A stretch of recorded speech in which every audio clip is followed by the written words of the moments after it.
கர்த்தர் கிறிஸ்துவ இன்றைய நற்செய்தி. ஞாயிற்றுக்கு ஜெயம் கிடைக்க பண்ணுகிற தேவன். மத்திய சுவிசேஷம் 12வது அதிகாரம் 20வது வசனம் 21வது வசனம் பார்த்தீங்கன்னா, அவர் ஞாயிற்றுக்கு ஜெயம் கிடைக்க பண்ணுகிற வரைக்கும் நெறிந்த நாணலை முதிக்காமலும் மங்கி இருக்கிற திரியை அணைக்காமலும் இருப்பார்.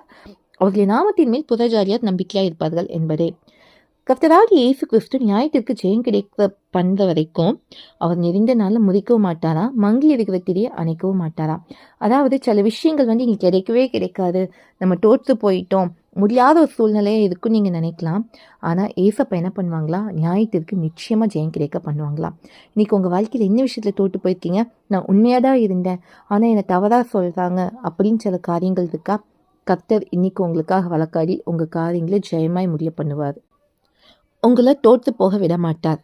நம்ம ஏசப்பா மேல் நம்பிக்கை வச்சிருக்கோம், நிச்சயமாக நம்ம காரியங்கள் ஜெயமாக தான் இருக்கும். இதுதான் இன்றைய நற்செய்தி. சந்தோஷப்பட்டு களி கூறுங்க. தேவனுக்கு மட்டுமே மகிமை உண்டாகட்டும்.